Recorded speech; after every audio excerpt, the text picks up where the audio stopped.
I saw this happen in Russia. I've seen it happen in other countries that have lost their democracies, as fragile and imperfect as they were. You have to object when lines are crossed, because you have at a minimum the ability to slow it down, to obstruct, to gain allies. And, Donald Trump and Elon Musk, they're not going to stop because you give them just this one little thing. They're going to keep going and take something else. You are playing a game against the clock here.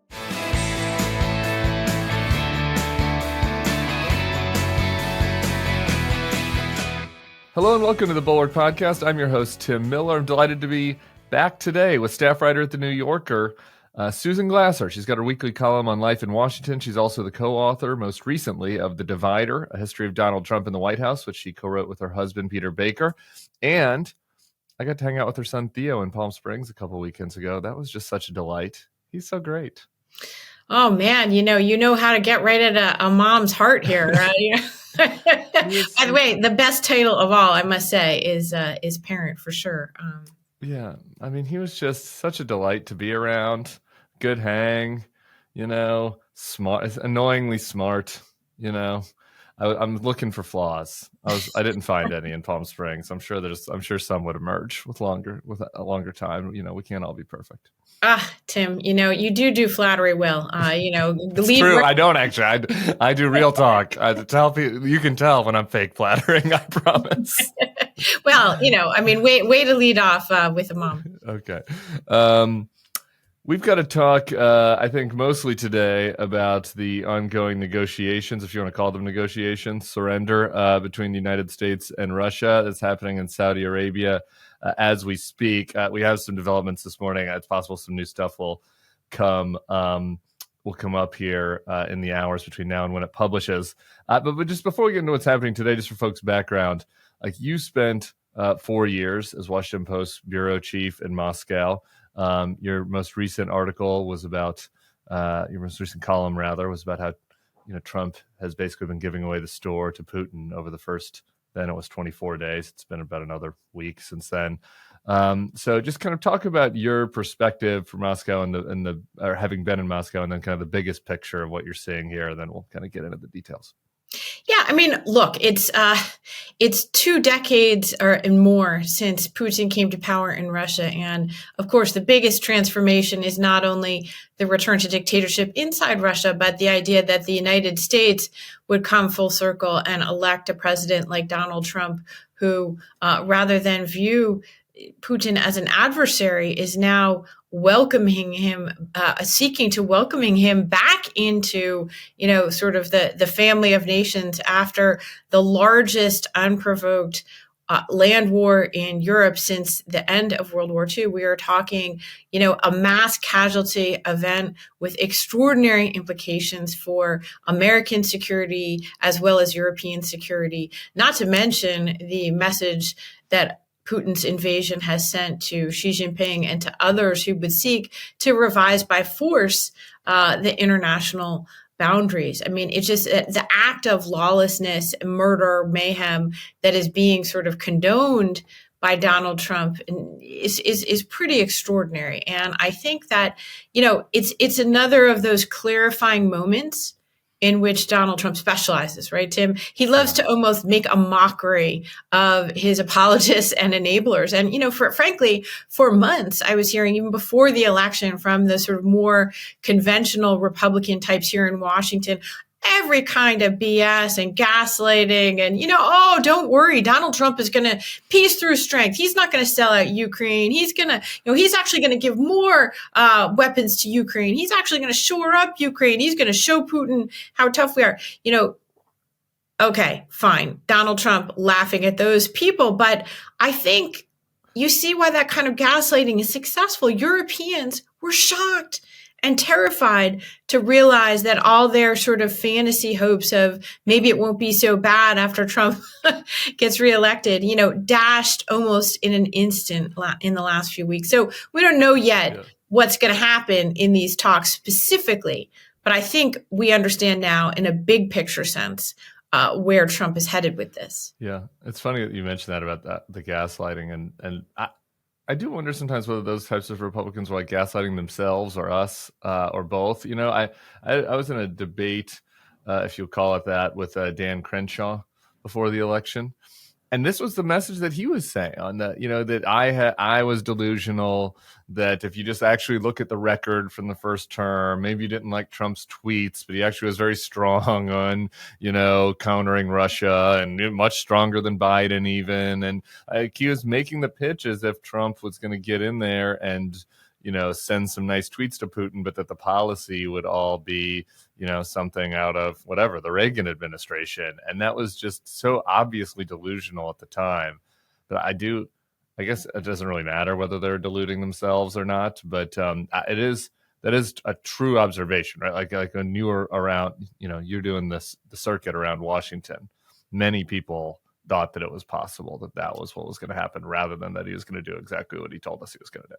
Correct. And I actually think it does matter. I mean, but to your point, I remember a debate I had over dinner at a very senior European ambassador's home with a Republican who just this morning I saw, tweeting. It's the first critical tweet I've ever seen this Republican who's very pro-Trump make about, Trump, and it was specifically in regards to Putin, something like, gee, you wouldn't want to invite Hannibal Lecter to dinner.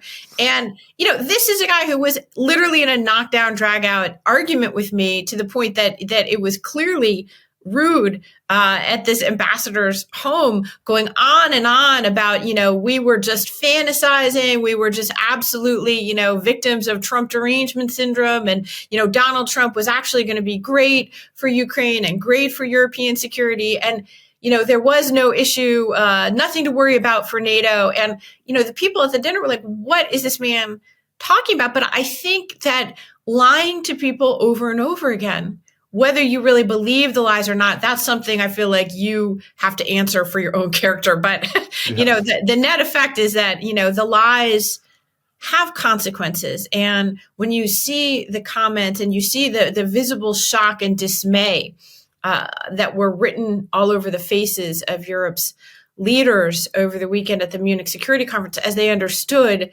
that they had both been lied to and also clearly lied to themselves about what was happening. And, that has consequences. It certainly means, at a minimum, Tim, that they were not prepared adequately for a scenario that they should have been very, very prepared for. Yeah. And just tell me a little bit more about that. I mean, obviously, I guess you were having conversations with those folks from Europe. I mean, how are they kind of processing all of this? Is it going to be total submission to whatever Trump and Putin decide? Is there European resistance to this emerging? I mean, obviously, there's going to be long-term ramifications about that Europe no longer feeling like they can trust us or to be part of their security blanket. But what about the short term?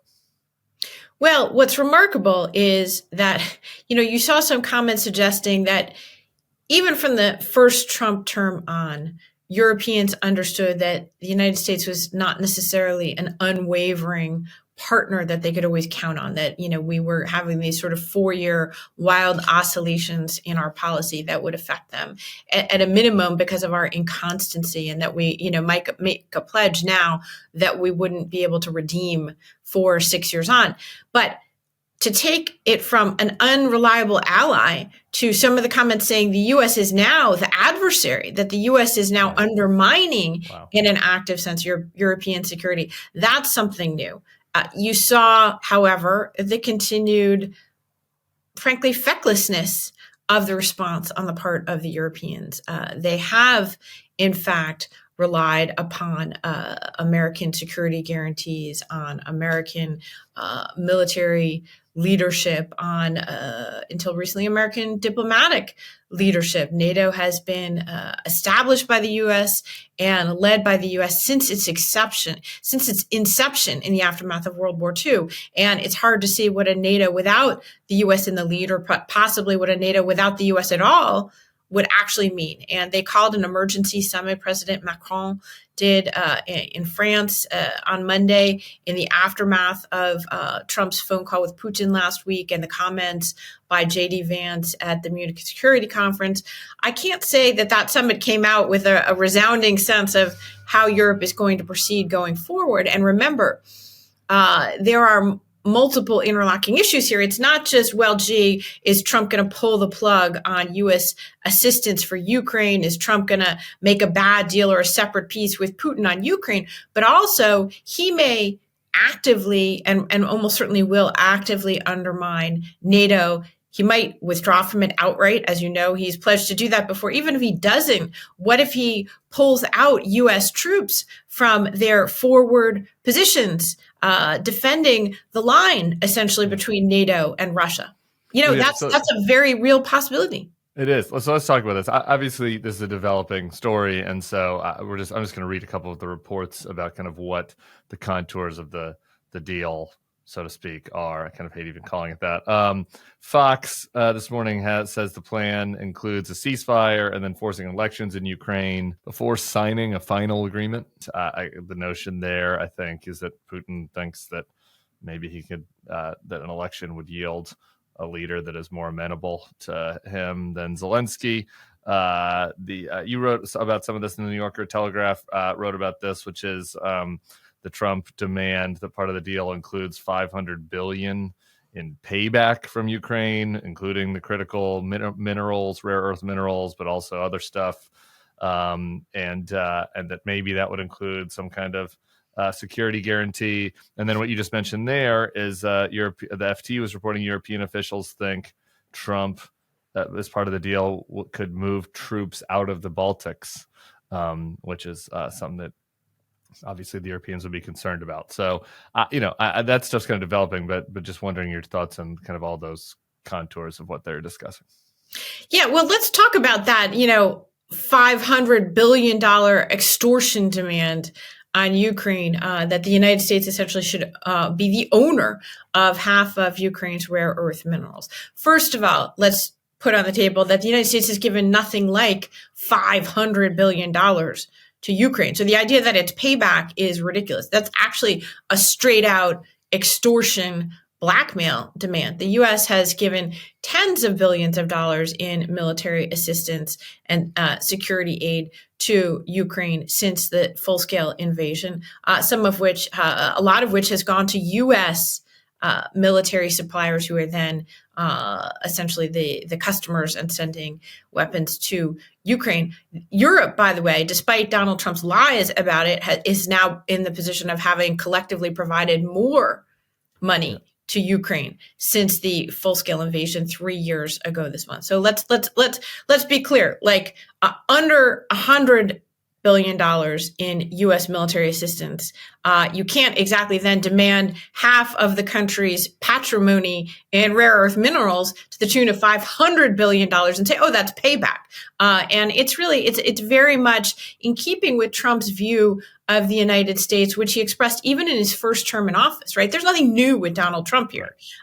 He often expressed this idea of the U.S. as essentially a mercenary force. And there's nothing, by the way, that offended many of his more conventional Republican advisors in his first term more than that. In fact, actually, it was his references over and over again to U.S. soldiers as basically mercenaries that so offended Rex Tillerson, his ill-fated first Secretary of State, that it prompted the Rex Tillerson fucking moron outburst at the Pentagon in the summer of 2017. So in my role as, Trump historian here, I need to point that out because it's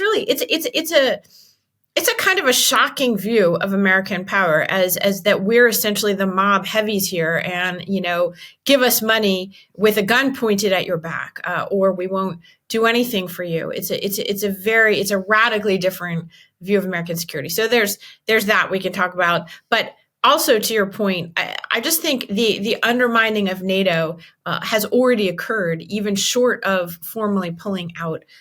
Our whole premise of NATO is essentially collective mutual defense, right? all for one for all. We're attacked on 9/11. That's the only time NATO has ever invoked this principle of collective defense. Donald Trump, do you believe right now that Donald Trump would go to war to protect Estonia? Tim? Are you kidding me? How could anybody believe that? I mean, this is a part of the whole bluff, I think. I guess it's related, but just continue on that point. But also, even if they did agree to a security guarantee, I mean, like, who would believe that the Trump-Vance administration would do anything to protect protect whatever part of Ukraine falls under that security guarantee, or the Baltics, right? Well, the Baltics are covered by NATO. They are members of NATO. We are legally obliged to defend NATO. And by the way, I know we're going to talk about Greenland later. Yeah. Okay, just think about this. Wrap your mind around this insane situation that is an only in the Trump era situation. Denmark, of course, is the power over Greenland right now. It is a NATO member, an ally of the United States in good standing. If we militarily took over Greenland, we'd also be obliged to defend Greenland from our own takeover. You don't go to war with your allies, people. And again, it's just, it's really a remarkable thing. Trump, in that sense, has already made NATO's Article 5, the whole foundation of the treaty, a dead letter. Because you laughed out loud when I asked, would we defend Estonia? But that, in fact, is legally what we're obliged to do. I mean, would anybody think that we would at this point? And I find it just very hard to, like, what would even be the case for the argument that, like, Trump would make to people that we, what I mean? Like, he is rhetorically, the United States is legally obliged to do so. Right. That's the case. Yeah, sure. But I just mean to his own voters. Like, his whole rationale has been that this is a waste. We're getting screwed by these people. We should focus on ourselves first. Like the idea that Trump would send troops into Estonia, I think is farcical. Hopefully we don't have to cross that bridge, but. Well, to be clear, by the way, we already have a U.S. military presence in. But I meant like combat troops. Yeah. Exactly, and it's a reminder that Putin has won in possible respect already by the fact of Donald Trump's reelection. So now we're just learning the details, and it's not an accident that the Russian state media, Russian newspapers calling this Putin's success already. Getting Trump back to the table with Russia in and of itself is a victory for Putin after being isolated and marginalized. Trump has already spoken out loud and said that he would like to welcome Russia back into the G7 and turn it back into the G8, something that the other leading countries rejected out loud, laughed out loud when he proposed this in his first term in office. Now he's proposing this even after Putin has launched this war. Again, the guy has been consistent in his preference for Putin, in his preference for America's adversary and his attacks on America's allies. We're the chumps who somehow haven't really fully understood that Trump actually means to sell out the United States to Russia. Yeah. You mentioned the Russian newspapers. It was the one that you shared was dumbfounded Europe, kneed by America just below the belt, is still struggling to get its breath back. It was a columnist in the Russian paper. I just because I mentioned it briefly at the beginning, but the election thing is interesting. Like that Russia and all of kind of the leaks about what Russia wants out of this deal, like they do want elections, and I wonder if maybe that is partially or maybe, I don't know, maybe it's me not understanding, maybe it's Putin not understanding what the reality on the ground in Ukraine, but it does feel like they think that they might be able to win this war without actually firing more shots, that they might have an election and that the election might be won by some Russian puppet type, and they can just, do this takeover, quasi-electorally. Yeah, I mean, I think that was the original hope, frankly, of Putin. And he has a long history of manipulating Ukrainian elections and dominating the country through sort of political methods, disinformation methods. Remember that the invasion itself, for us Americans, we tend to date it back 3 years to February of 2022. But for Ukrainians, they date the beginning of this war to Russia's illegal annexation of Crimea and the launching of the actual shooting war in the country's east. That followed on the revolution in the Maidan that began in December of 2013 and was all about, when Russia's essentially handpicked guy as the president of Ukraine, Viktor Yanukovych, was forced or chose to flee the country. And Russia has subsequently called that an illegal coup. But, the guy was a corrupt dictator who fired on his own people and had negotiated a power sharing arrangement and then overnight fled the country. And so Russia has dominated Ukraine before in this way that you're suggesting it might want to do again. Obviously, that's a lot less costly of Russian lives if through manipulation and, dirty dealings, you can dominate a country in that kind of more soft power way. Then absolutely, I think Russia's always seen that as a possible outcome, that they wanted to gobble up as much territory as they could militarily, but then seek to continue to dominate essentially a weakened Ukraine politically as part of the aftermath. So yes, absolutely, they would seek to put a proxy leader in and replace Zelensky in any way that they could. One more thing on the negotiations in Saudi Arabia. So Zelensky was not included, of course. Rubio this morning said, nobody's being sidelined here. The only thing President Trump's trying to do is bring about peace. It's what he campaigned on. It's something the world should be thanking President Trump for. It's like North Korean commentary there from the Secretary of State. And then the other news item, right as we were starting to tape, is Zelensky was originally going to go to Saudi Arabia tomorrow. It was unclear what his plans were and whether that was going to be related to the negotiations at all. But he's postponed that trip, suggesting now he wants to avoid being linked at all to these talks. So, I mean, I don't know who they're trying to fool there with the no one is being sidelined, but like clearly, like the kind of lip service that Trump and Rubio had been giving to including Zelensky in this seems to be dissipating. I was struck by that comment too, Tim. You can't sideline somebody that you haven't even let them to show up to the game. Good point. They're not in the game. You can't sideline somebody if they're not even allowed in the stadium. Look, this is, it's really remarkable. At this point, Zelensky's hope is that he can, rally Europe to his side, that he can help, work with them to come up with a united front and essentially to negotiate among the allies.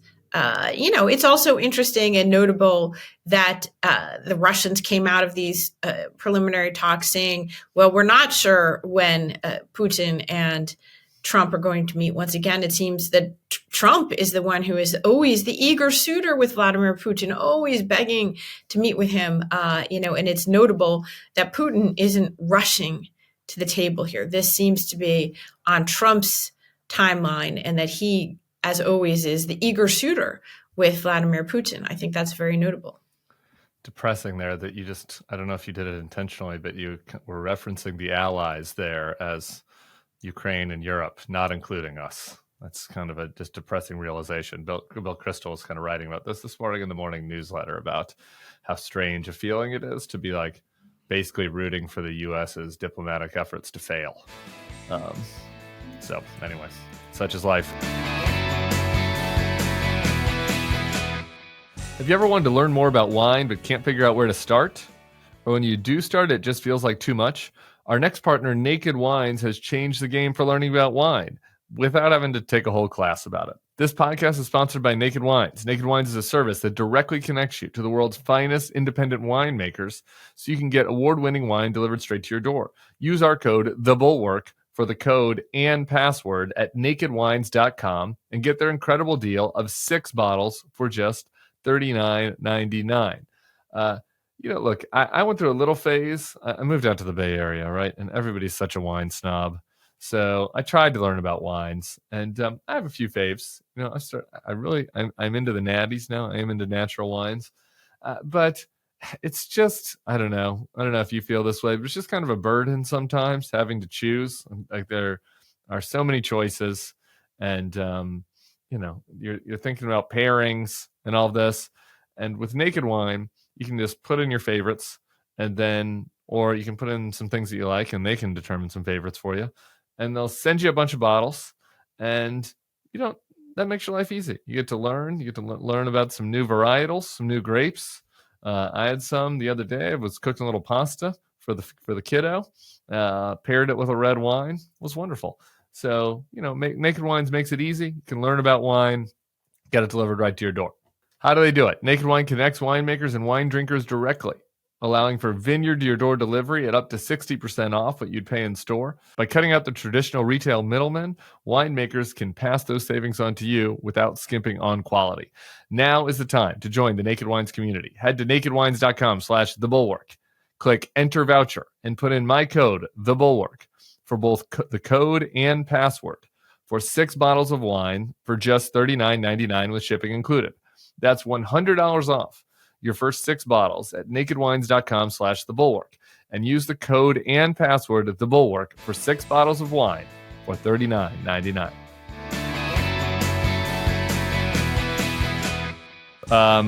The other kind of gift to Russia lately and China has been the gutting of USAID. That's all happened since we last spoke. The news yesterday, the latest horror on this was that we've now, I guess, ended aid for victims of Agent Orange in Vietnam, and I think obviously that will be a massive propaganda win for the Chinese, in addition to just being totally wrong and like it's such a minor part of the budget. And Donald Trump is like driving around at the Daytona 500. I mean, like the cost of the Daytona 500 and the Super Bowl trips for Trump would cover the Agent Orange victims for like another decade. But I'm wondering, kind of what your thoughts are just broadly on the impact of the USAID gutting. Yeah, I mean, first of all, I think you're really right to underscore that this isn't about cost cutting. And, if you wanted to do what Elon Musk's stated purpose was of reviewing the government and looking for areas for efficiency and savings, the last agency that you would focus on is USAID, considering what a minuscule part of the American federal budget it was. We're talking under 1%. So you could eliminate every single program and it would make literally zero impact on the overall U.S. government spending. So it's not about spending. Let's stipulate to that.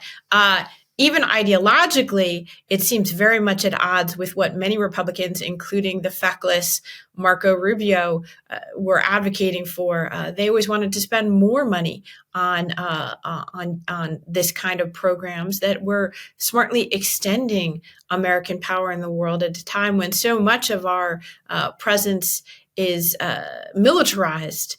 It's the leaders in the Pentagon who will tell you for decades that this was a much more effective method of promoting American power. And many of these programs, of course, were canceled so abruptly that it's Elon Musk literally sort of taking the knife to many of the poorest people in the world, themselves victims of, previous efforts to protect American power, like you mentioned, the Agent Orange. And, I think it tells you very much about Trump's approach to the world, which is my way and everybody else be damned. And I think it's notable that many of the victims of this are the world's poorest and most vulnerable. I think that's similar in the approach to how they're carrying out the immigration thing. There was a piece today, which I definitely recommend to your listeners in the Times, seeking to, talk to some of the victims of sort of the mass dragnet of deportations that are happening apparently without regard to who's caught up in it. And they're now housing some of these people in hotels in Panama. They're shipping them to Panama, including this image that I'm going to have a hard time getting out of my mind, Tim, of a woman desperately trying to open the window and escape from this locked room in Panama where she had been taken. She sees reporters down below on the street. So she writes on a sign, Afghan, holds it up, and then pantomimes what appears to be, an airplane, and then her being killed. The point being that if she was sent back to Afghanistan, she would be killed. Remember, we fought in Afghanistan for 2 decades. We broke our promises to these people. When they were evacuated, we said those who had helped the United States could come to our country to escape the Taliban. We're the ones who've broken our promises. And that image of that woman is really going to stick with me. Ugh. I haven't read that article yet. We'll put it in the show notes for people. That is horrific. Another just horror story on this front, and just talking about kind of how stupid this is and how inefficient it is and wrong. And it's not just the people that we're helping through USAID. It's people that work for USAID. There was a horror story. Kyle Cheney over at Politico was reporting about this. A USAID employee's a pregnant wife was hemorrhaging. And she's, I think, 31 weeks pregnant. And the doctor at whatever country they were in, it's redacted, said that they should be medevaced out to a place where, there's better medical care. And there was an emergency. There was a directive from Washington to not fund any of these emergency healthcare issues taking place under USAID. The senator for this person, also named redacted, tried to intervene, but it was too late, and it was too dangerous now to move the woman. It's just an unbelievable story.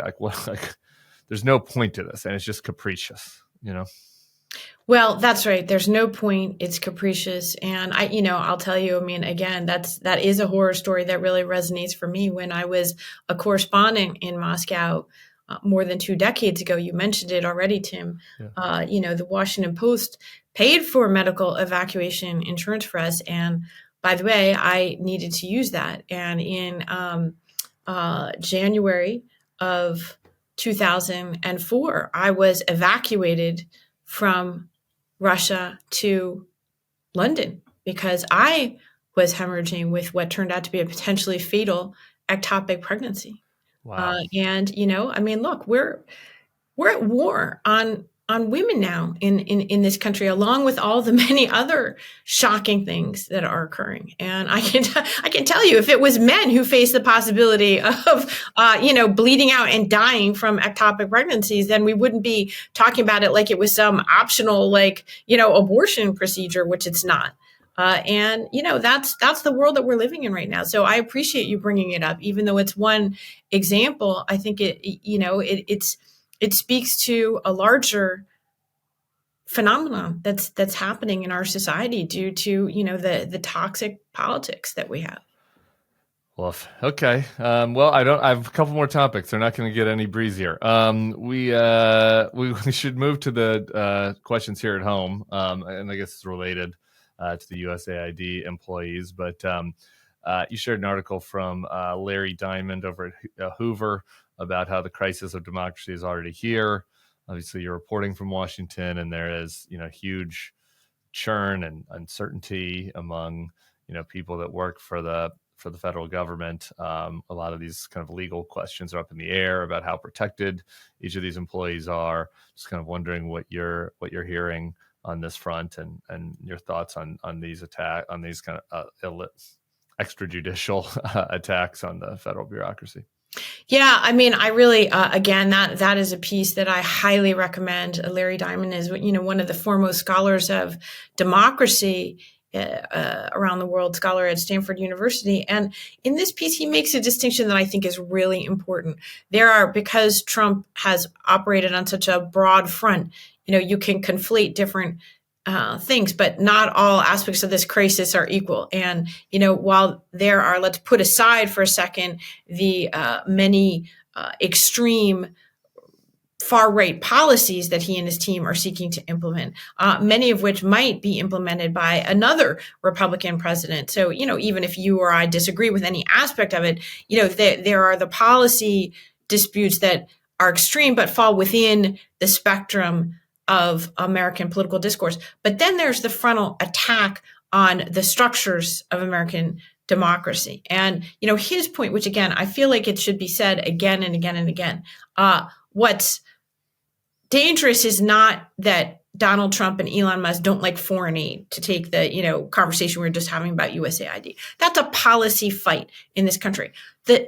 The thing that makes it radical and scary is the unilateral assertion of authority. Congress has appropriated the money, has authorized the creation of this foreign aid agency, has appropriated the billions of dollars to carry out this strategy. If they don't like it, then they have to play by the rules of our system and negotiate with Congress and have a political fight that, yields a different result. They control Congress also. Again, just do it. It's amazing because they don't have the votes to do what they're doing by executive fiat. And it's the great fear right now that Larry points out and others do as well, is that we're hurtling toward a situation where, with so many of these actions being challenged in court, that Trump might become really the first president of the post-American Civil War era. Literally, there's this line in that piece that says, no one has found any examples since 1865 of a president refusing to carry out a judicial decree. And that's the fear right now that is animating many of the legal experts, and that is animating many of those who study democracy, because that could be the way in which he breaks the back of this thing. Yeah, and that is, kind of this kind of just dagger that is sort of hanging over us, right? Like, we just don't know exactly how he's going to handle all that. I think that there's a lot of people that are kind of discussing this that I see in the democracy space, that like are acting as if there's going to be this one big showdown, right? That that the Supreme Court says no, and that, as JD Vance says, that he does the apocryphal Andrew Jackson quote and is like, John Roberts, send your army after me. And it's like, that isn't probably how it's going to go, right? Like, it's going to be slow, and they'll like pick a few examples where maybe a district court judge gets way out over their skis and they just don't really follow it, and they don't, and they're like, the wait as it goes through the courts, but they still, prevent people from coming to the office, or whatever whatever the firing is, prevent people from access to certain, government, to their emails, or to whatever their government business is, and then, who knows, like maybe back down months later, right? Like there's a lot of ways this can go where they can sort of slowly undermine the judicial process and try to break everything, before you get to kind of a big stand down. And I think that is something that kind of concerns me, that I'm not sure that people have really wrapped their head around. Yeah, I mean, if I agree that that's consistent with Trump's approach always, which is the blizzard of legal approaches. And then they'll just make an argument, even if it's completely spurious. Because frankly, that's what January 6th was. It was insane. It was, there was no lawyer who thought that you could turn January 6th from a ceremonial, ministerial, essentially rubber stamping of the electoral certificates the states had already approved, that you could turn that into an event with content, with consequences. And yet they find one lawyer to make a kind of crazy argument. That was John Eastman. So that's the approach that I have thought they would take to undermining the sanctity of some of these judicial rulings.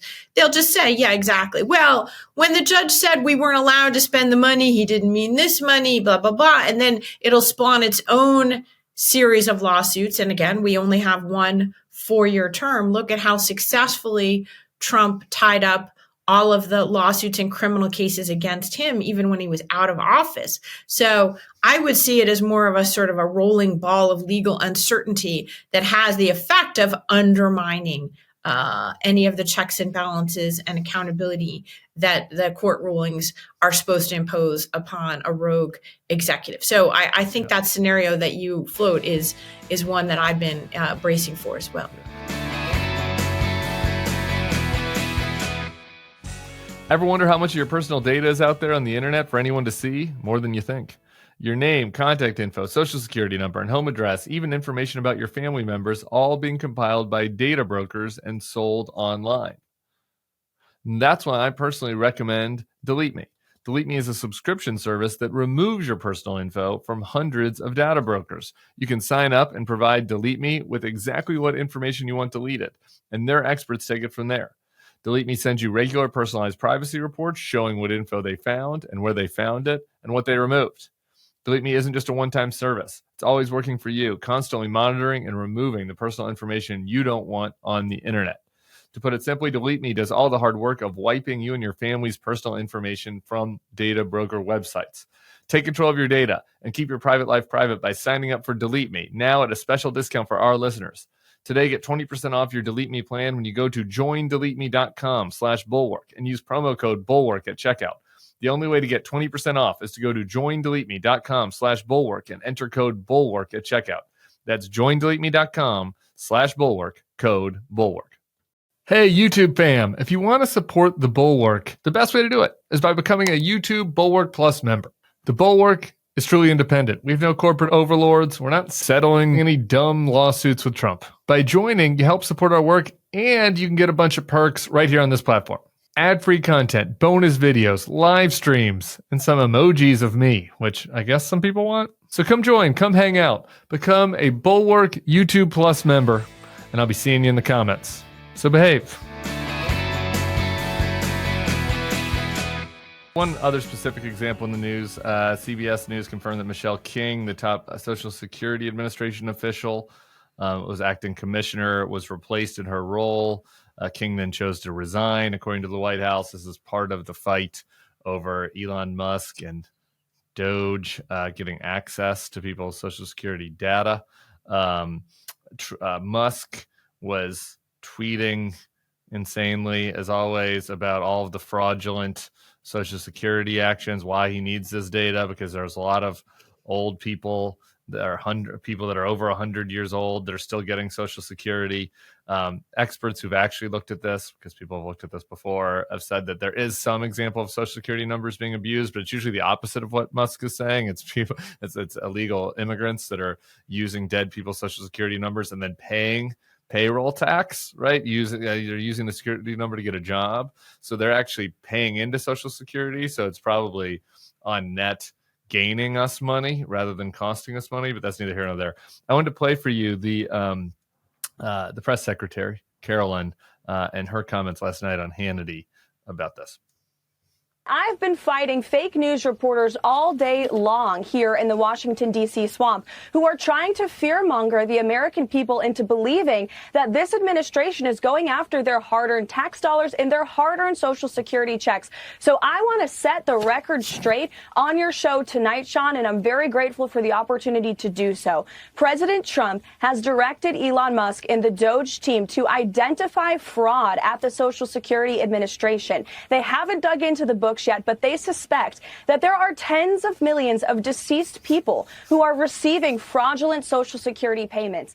First, how is that real life? That just feels like it's from a movie.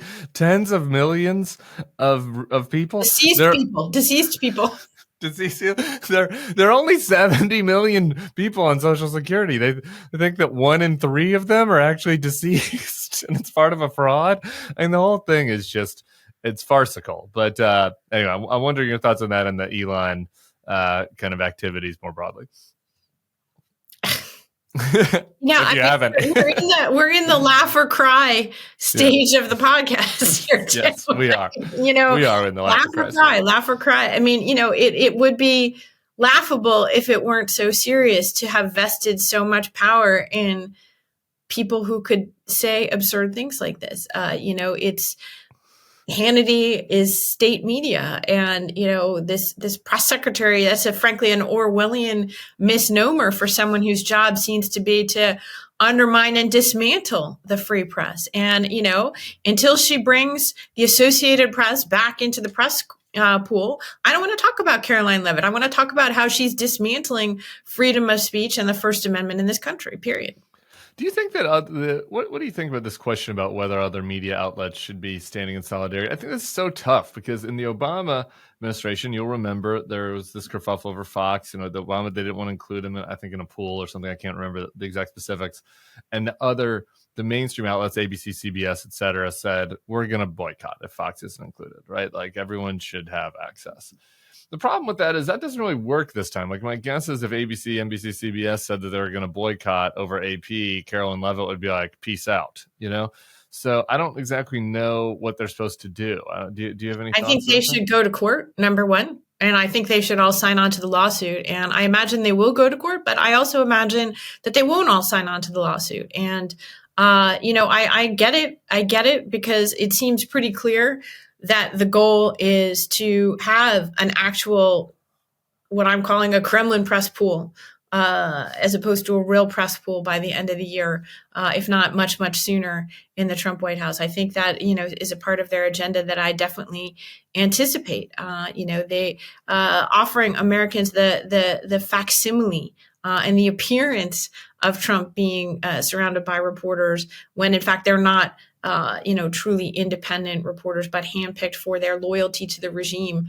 It would be very consistent with the playbook of authoritarianism that he's following in every other respect. So to me, this looks like an early testing, probing fight. And by the way, when somebody who's seeking to undermine democracy and our constitutional principles goes after such a straightforward one, where is the uproar? I can't say tactically speaking what's the right course, but I can tell you that for me personally, this is a line that is crossed that is serious. And I would say to all your listeners, it's no joke when the president of the United States is trying to, put his emperor hat on and tell the Associated Press, the backbone of independent, neutral news in this country that goes out to all of the, papers in all of Middle America, when he attacks the backbone of our free press and says, I am so all powerful that if you don't adopt my language and call the Gulf of Mexico the Gulf of America,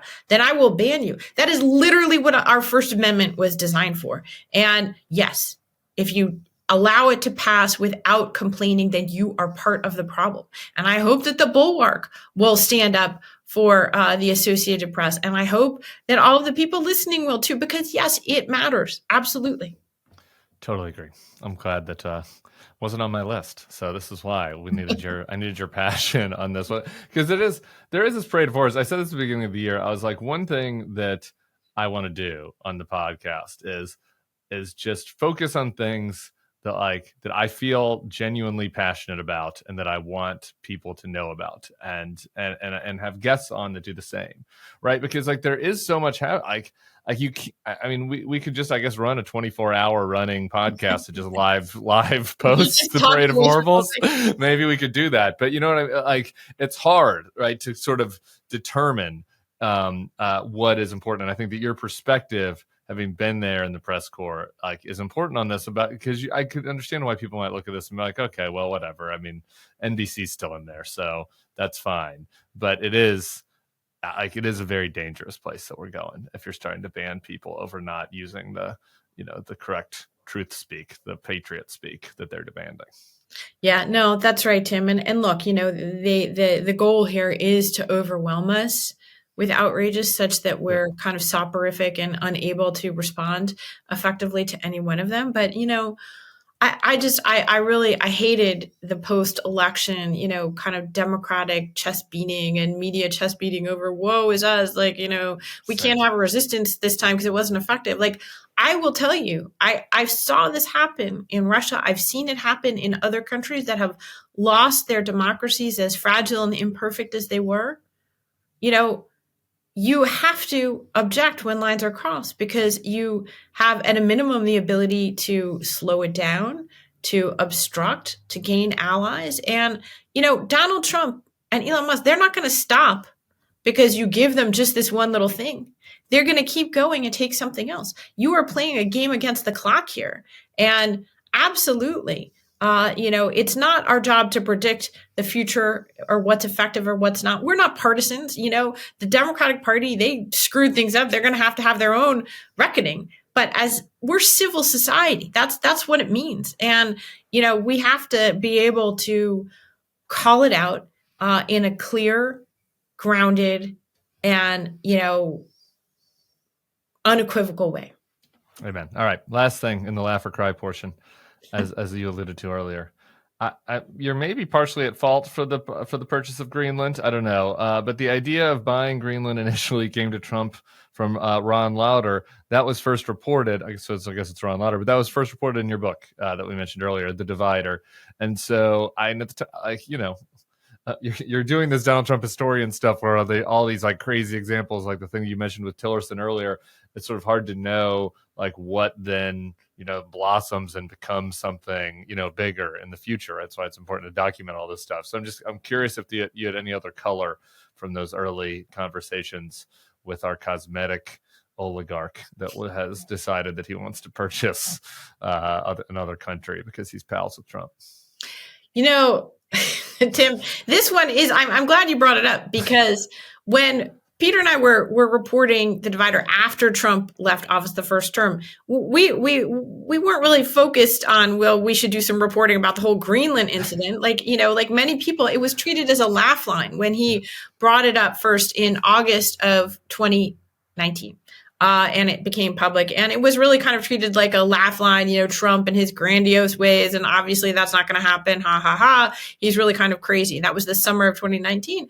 Well, then we started doing the reporting after Trump left office, and a number of his former White House officials, including a very senior economic official, actually, not national security official, mentioned to us, hey, he was really serious about that Greenland thing. And actually, it wasn't a laugh line, and he had brought it up a lot. And I had even had a decision memo that was circulating in the White House. And we were really intrigued by that. So then when we were doing the reporting for the book, we started asking, everyone we could think of, hey, wait, is it true, like, that he was really interested in this Greenland thing? And we eventually pulled on the thread and discovered that, in fact, it never became public. But Trump was obsessed for years in his first term with purchasing Greenland. Privately, he was bringing it up at cabinet meetings. We talked to one of his former cabinet secretaries who said they literally were like, oh my God, this is crazy. What is he talking about? And this was years before it became public.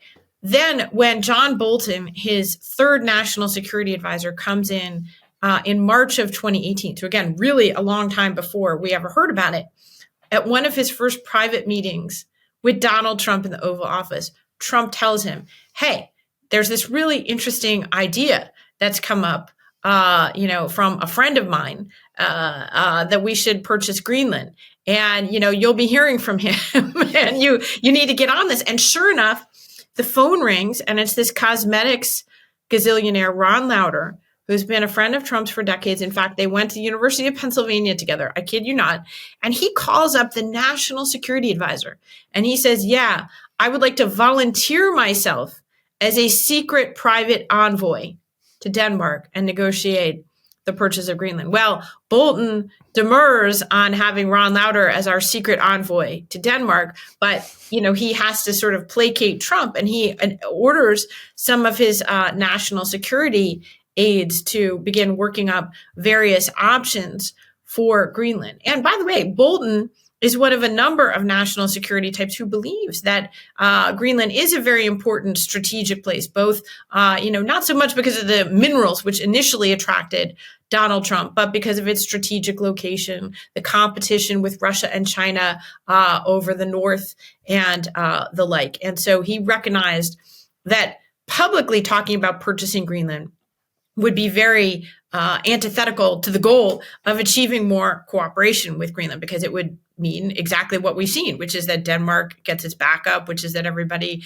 is polarized and divided by Donald Trump. At any rate, so that's the backstory. And so I wasn't surprised at all when Greenland came right back up after Trump won re-election, even though I think for most people, they were like, what the hell is this all about? Great example. Like, there's nothing new with Donald Trump. He thinks what he thinks. Well, some tragically relevant reporting from you, but thank you. Do we know, is Ron Lauder doing the Trump makeup too? Is he a key player in the different tone? Because he's been darkening his makeup. Yeah, I'm not even clear on what terms those two are actually on these days. He was supporting Trump, then he was falling out like a lot of these gazillionaires, and then many of them, of course, went back to sucking up to Trump. But I haven't heard much about him lately. And, Trump obviously has his own very strong views on the makeup front. He does. All right. Well, one more note on this from producer Katie. She wants me to know that there's a new detail here. In June, United will be running direct flights from Newark to Nuuk, Greenland, home to a new international airport. So I don't know. Maybe United and Ron Lauder, maybe everybody's in on it. Who knows what could be happening in Nuuk? We'll have to keep our eye on it. Susan Glasser, I appreciate you very much. Thanks for coming back on the pod. Tim, thank you. I'm hoping that you don't move into 24-hour a day podcasting mode. I might have to. For your own sake. I might have to. What else am I going to do? All right. Thanks to Susan Glasser. Everybody else, we will be back, not for 24 hours, but in 24 hours tomorrow for another edition of the Bulwark Podcast. We'll see you all then. Peace.